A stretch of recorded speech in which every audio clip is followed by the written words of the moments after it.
For years, Porsche has been making the world's best and most usable sports cars, but lately it's been all about SUVs.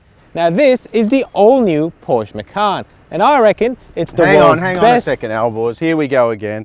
Best SUV in the world. You've already put your order in for the new Macan. Have a look at this. This is the new BMW X4. It's got a BMW badge. It's got an M Sport badge. BMW's renowned for ride and dynamics. I think this has got a great chance up against the Macan. I reckon you haven't got a hope in hell. Well, I tell you what, let's put it to the test.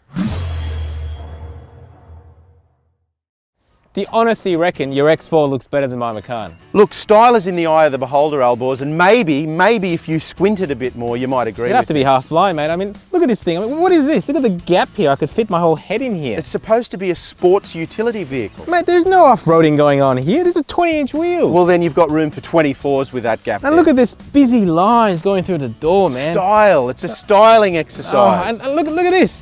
What is this? This is like an added-on sports pack. That's the M Sport pack. The M Sport pack. It's the M Sport pack. Completely tacked on. It's like someone has super glued it on.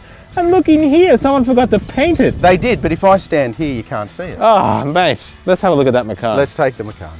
Now take a look at this, Albors. Look at the front of the car. Guess what? It looks like every other Porsche. Yeah, because it looks good. What about this black plastic? Okay, that's plastic. Yeah, Best SUV in the world, black plastic. It is, I swear. Look at that black plastic. It looks like carbon fiber. Yeah, it's okay, it's plastic. I'll tell you what though, the wheels, they are fantastic. They are fantastic. They are fantastic. 2 4.5s in the front, mate, and 2 9.5s on the rear. Massive. It's incredible. Massive. Now speaking of things that are too big, what about those silly big exhausts? Silly big, man. Look at the size of them. It looks like a 911 from the rear. If it had a spoiler, you wouldn't know the difference. Tail lights, they're 911, aren't they? They're beautiful, but you know what, mate? The outside is one thing, but the best is inside. Let's take a look.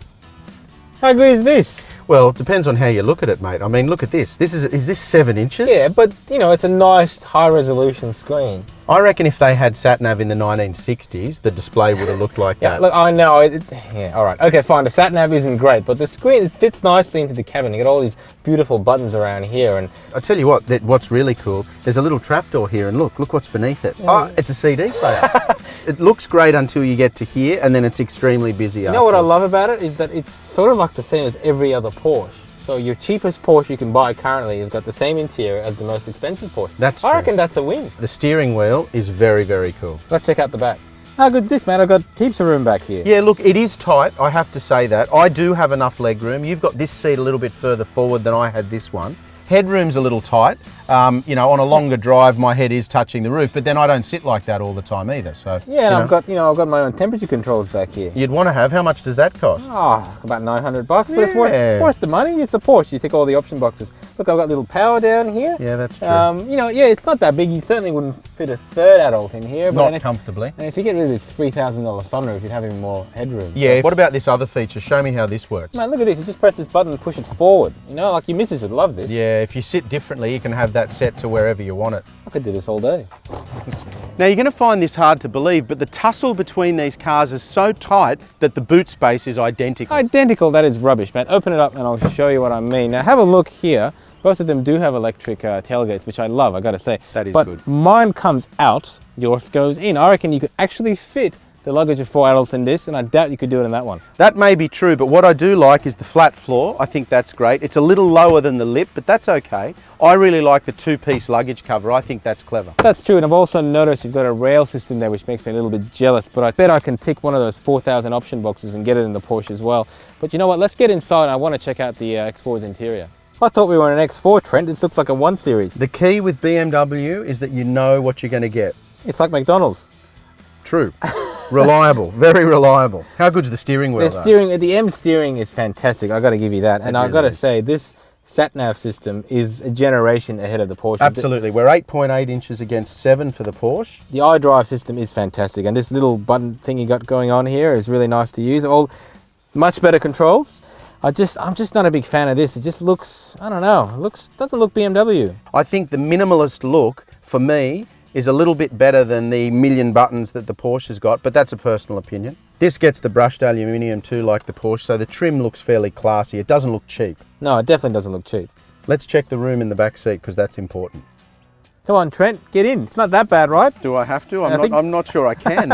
I don't know if I can. No, I'm in. Okay, Oh, wow. good. Yeah, that's good. You know what? I'm actually quite surprised. Yeah, The roof kind of goes up over your head. There is more room than I thought back here. I've got about the same headroom I had in the Porsche, and this is my driving position, and I can still fit my knees. I'm not sure about this. There's this weird cup holder thing going on Yeah, here. that's not very good. And this sort of, what is that, out of a Hyundai? It's out of here, maybe, yeah. I've saved $900 though that you spent on your climate control, so I'm happy with that. $900 well spent. Now, look, I'm pretty happy with this, but, you know. Yeah, look, the back seat's one thing, but that's not really the main thing with these cars. The most important thing is how they drive, so we need to hit the road and have a good look at that. Let's go. Well, I'm going over some relatively ordinary roads here, and can you feel anything through the chassis? No, not at all. It's very insulated in here, and it has to be said, not a noise, not a squeak, not a rattle from the interior. It feels like it's carved from a piece of stone, this Macan. Yeah, Porsche's got some excellent reliability credentials, and this Macan seems like it's just following suit, despite its relatively low price tag. Beautifully put together. It doesn't feel at all cheap in any way, shape or form. So both these cars, mate, have got a 3-litre 6-cylinder engine. This has got twin turbos. That one's got a single twin scroll turbo. This has got about 250 kilowatts, 480 newton meters. That's a bit more than the X4. Now, this has got a 7-speed gearbox. The other one's got an 8.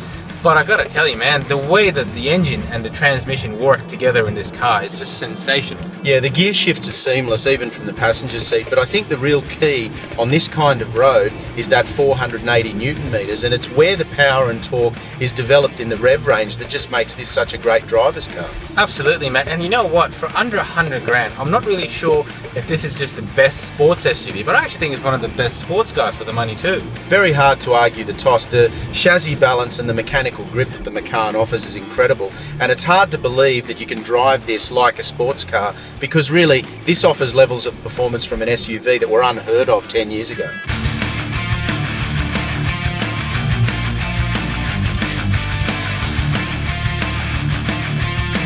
You know, Trent, I gotta be honest, I've been harping on about how good the ride is in that Macan, but I'm really comfortable sitting here. This X4 is very impressive, Albors, and I think, as we said, comfort's massively important in this segment.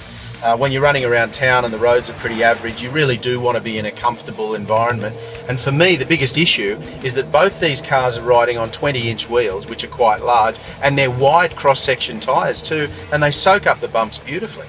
And let's be honest here, both these cars have got all-wheel drive systems, bro. Are you ever going to take him off-road? No, I don't think anyone's going to take them off-road, but the reality for both these vehicles is they're going to spend large portions of their time stuck in traffic in the city. The Macan just seems to be one of those cars that everybody's going to love. So Trent, 90,000 bucks, mate. Both these cars are within a few $100 of each other, but I haven't changed my mind. I'm still going to go with the Porsche Macan. I think it's the better car, but you know what? I'm really impressed with that X4. It's a lot better than I thought it would be. You make a good point, Albors, and look, I've been impressed by the X4. I think the Macan is every bit as good as we hoped it would be. I think the big issue here, though, is styling. It's incredibly important in this sector, and there's no doubt that the Macan's a prettier car. Yeah, I know you said before that it's like every other Porsche from the front, but that's a good thing because you're getting a car that looks like it's worth 250 grand for about 90,000 bucks. And also the Porsche badge, mate, I reckon that's got to be worth a bit more than that BM badge. Well, it's got to be worth something, and that's the question people have to ask themselves. For $90,000, would you prefer to have a Porsche or a BMW badge in the driveway? Yeah, and you know what? You might not have a choice because this Macan is currently got a long wait list, so that's a pretty good second choice. I'm particularly impatient, so while you wait up to 12 months for your Macan, I think I'd have to jump straight into my X4.